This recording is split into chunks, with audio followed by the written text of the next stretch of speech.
अगड़ बम बम अगड़ बम बम अगड़ बम अगड़ बम अगड़ अगड़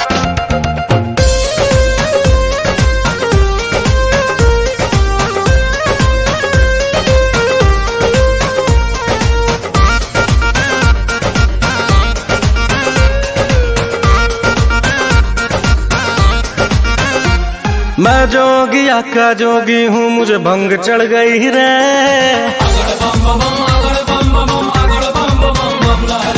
मेरे तन पे शिव भक्ति की रंग चढ़ गई रे। मैं जोगिया का जोगी हूँ, मुझे भंग चढ़ गई रे। मेरे तन पे शिव भक्ति की रंग चढ़ गई रे। हर हर भोले ये दिल बोले हे शिव शंकर दया करी।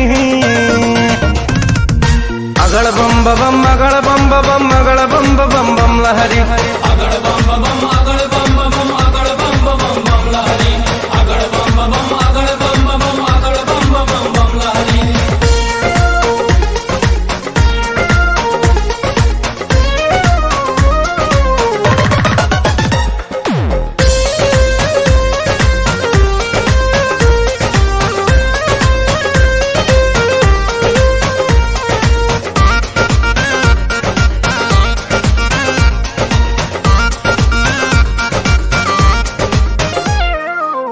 देवों के देव महादेव शिव शंकर हो। देव शिव शंकर नमः शिवाय मैं तो जपू नित मंत्र हो। जपू नित मंत्र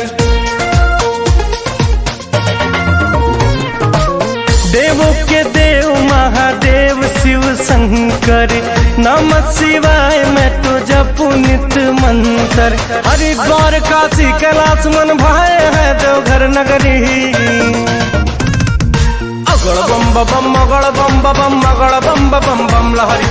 अगड़ बम बम अगड़ बम बम अगड़ बम बम बम लहरी। अगड़ बम बम अगड़ बम बम अगड़ बम बम बम लहरी।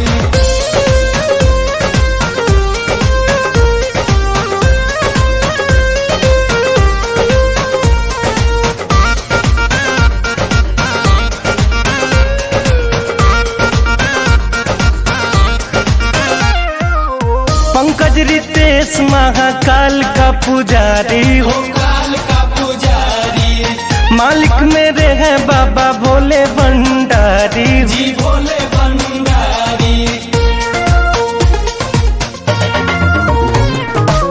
पंकज रितेश महाकाल का पुजारी मालिक मेरे हैं बाबा भोले भंडारी। तीनों लोक के दाता शिव है, इनकी सबसे बड़ी कचहरी।